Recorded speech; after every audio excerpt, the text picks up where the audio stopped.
Assalamualaikum warahmatullahi wabarakatuh. Bismillahirrahmanirrahim. Ilahi anta maqsudi wa ridhaka matlubi, a'tini ridhaka wa mahabbataka wa ma'rifatak. Rabbi shrah li sadri wa yassir li amri wahlul 'uqdatam min lisani yafqahu qali. Allahumma shalli ala sayidina Muhammadinil Fatih lima ughliqa wal khatimi lima sabaq nasiril haqqi bil haqqi wal hadi ila siratikal mustaqim. Amma ba'd. Al mukarram murabbi ruhina Abuya Mama Ghufran Al-Bantani, yang mudah-mudahan beliau selalu diberikan kesehatan jasmani dan rohaninya, sehingga kita di sini semuanya mendapatkan ma'unah karamah dari beliau untuk keselamatan dunia dan akhiratnya. Amin Allahumma amin. Dan juga tidak lupa kepada Ra'isul Ma'had Gus Asep Saifullah, juga mudah-mudahan beliau diberikan kesehatan jasmani dan rohaninya dan dimudahkan segala urusannya. Dan seluruh jajaran pengurus Pondok Pesantren Unik Nusantara Pancasila, para jamaah, bapak-bapak, ibu-ibu, adik-adik yang pada malam hari ini kelihatannya sudah loyo, masih semangat.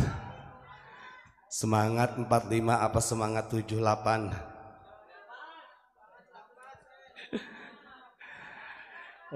Wong Indonesia itu sebenarnya keto-ketoe gak semangat, tapi sebenarnya semangat. Ya, buktinya bambu runcing bisa mengalahkan para penjajah. Ya, artinya kelihatannya diam orang Indonesia, tapi kalau sudah diganggu jangan tanyakan, orang Indonesia ini hebat. Salah satu bukti berapa kali Indonesia dijajah oleh kolonial Belanda dan sekutu, satupun dari negara lain tidak ada yang bisa merebut bangsa Indonesia. Sekalipun satu kota Surabaya, yang pada waktu itu Inggris menjanjikan 2 hari Surabaya akan ditaklukkan oleh Inggris. Kenyataannya Jenderal Malabi datang ke Surabaya, ditembak oleh arek-arek Surabaya, mati. Jenderalnya sudah mati, dari Inggris prajuritnya kacir-kacir.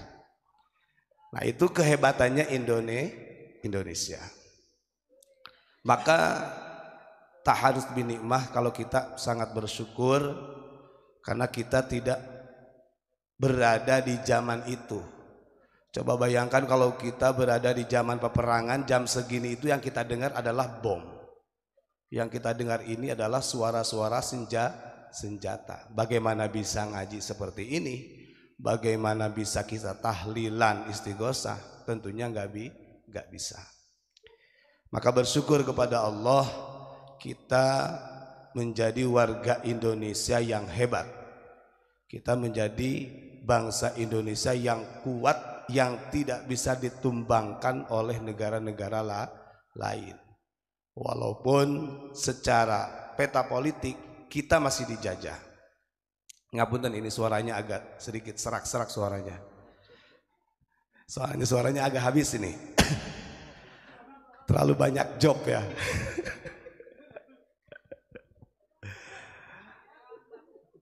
Coba disemangati dulu ya. Shallu ala Nabi Muhammad.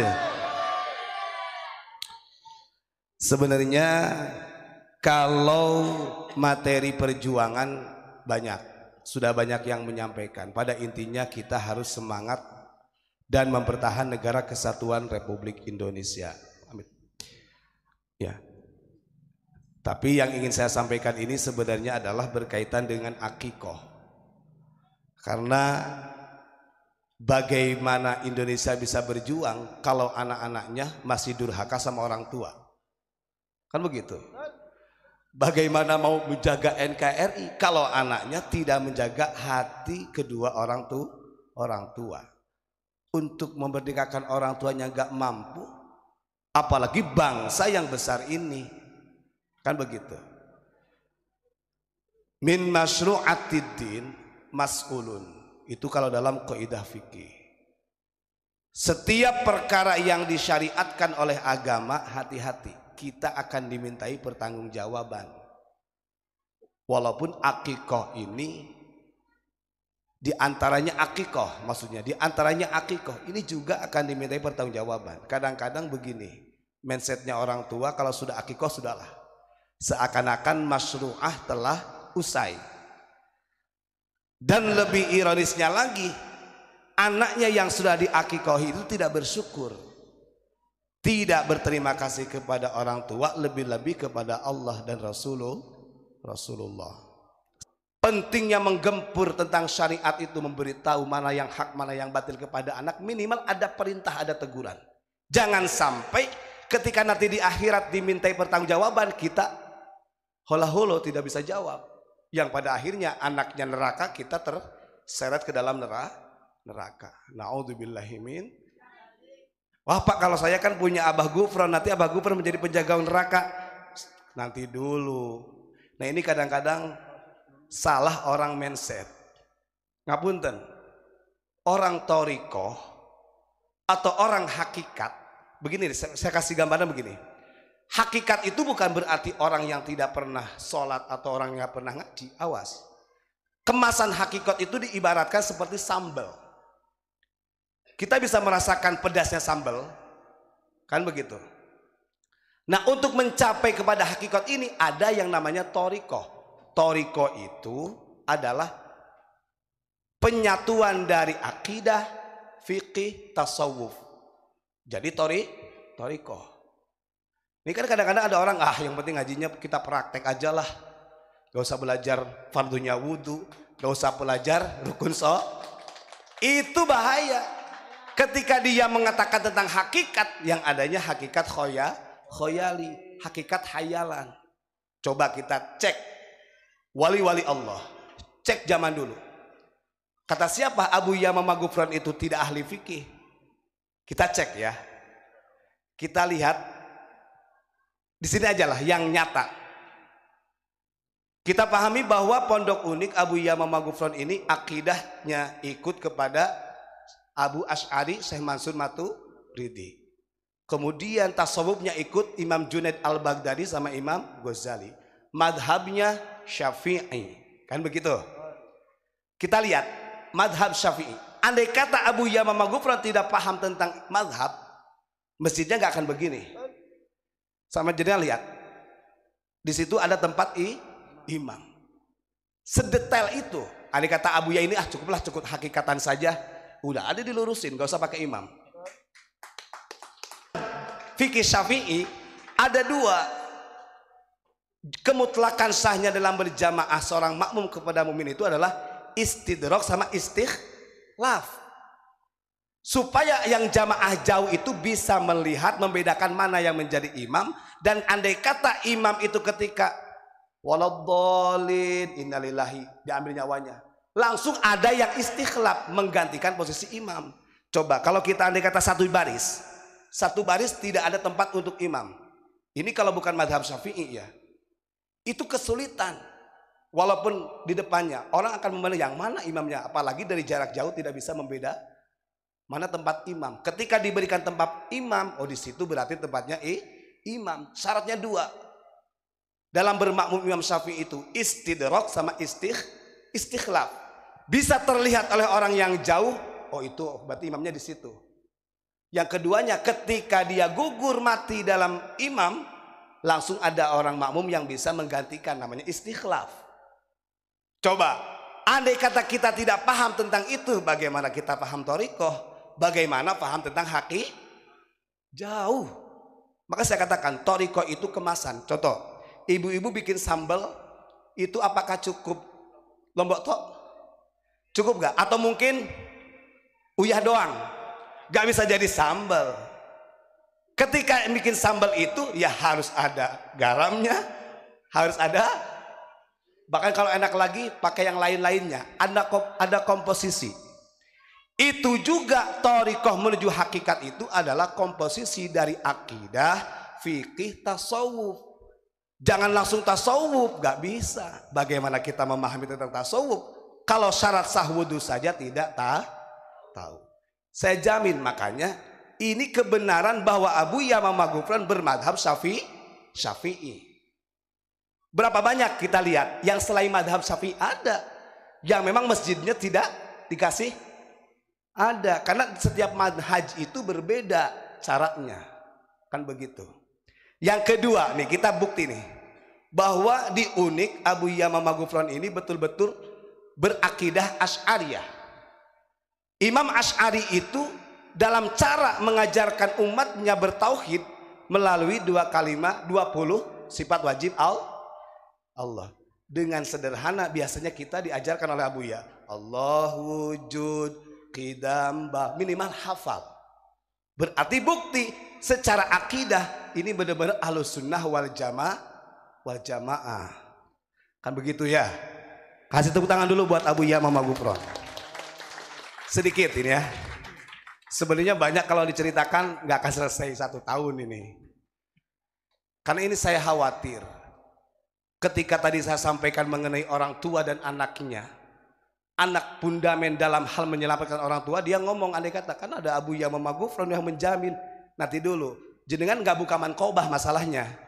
Kalau buka manqobah Sirrul Asrar, manqobah Tuan Abdul Qadir, betul. Setiap wali kutub Tuan Abdul Qadir dia berdiri tegak di pintunya neraka, dipilih. Tapi kan itu lil muridin.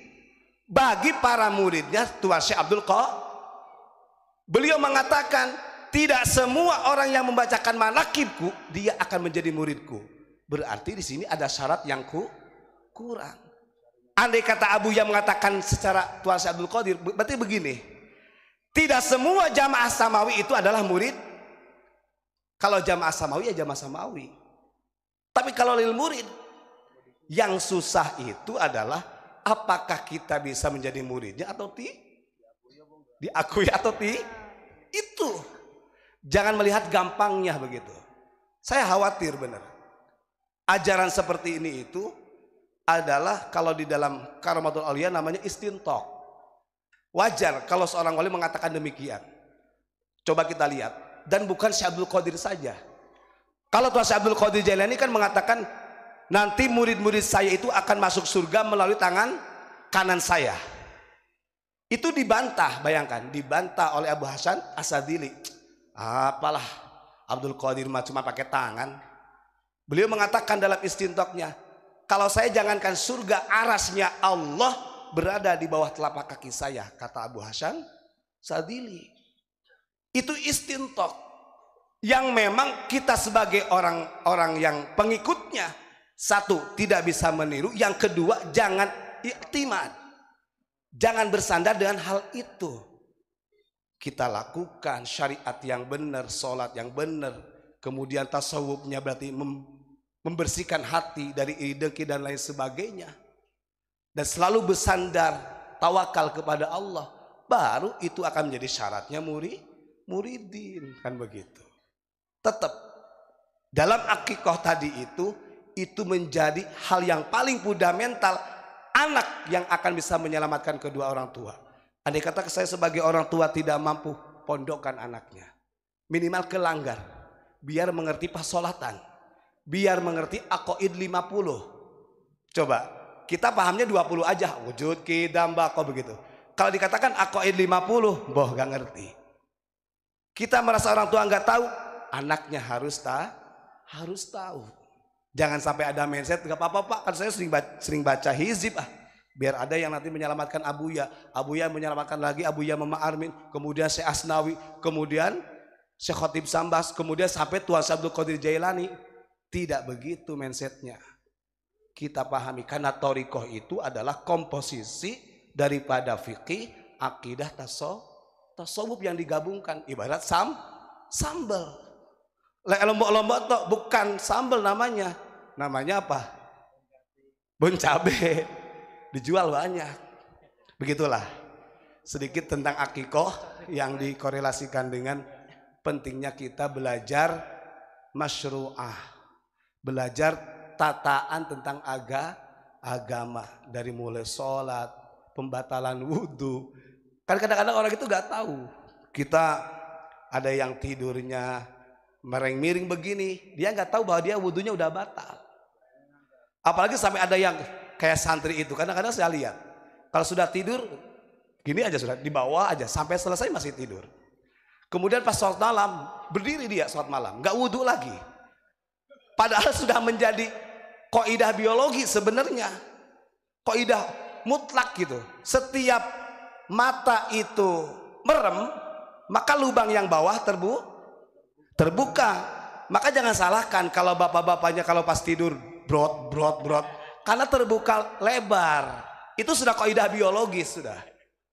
Ya, kadang-kadang kan ibu-ibunya begitu. Wah, si bapak ini kok ngentut terus.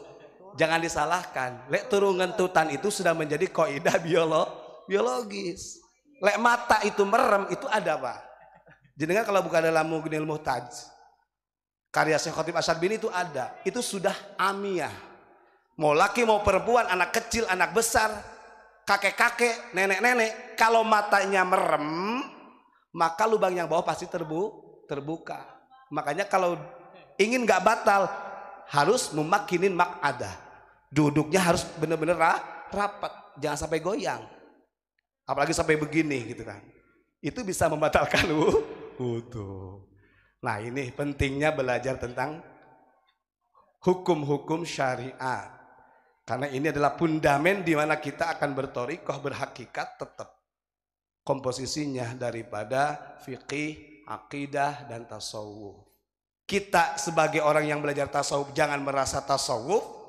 Kita sebagai orang fikih jangan merasa ahli fikih. Kita sebagai orang akidah jangan merasa yang paling ahli akidah. Tidak boleh. Itu tiga-tiganya harus komposisi, menjadi komponen. Ya tadi itu gampangannya. Kalau ibu bikin sambal caranya begitu. Gitu ya. Kira-kira cukup? Udah ngapunten, suaranya sudah gak kuat, serak. Assalamualaikum warahmatullahi wabarakatuh.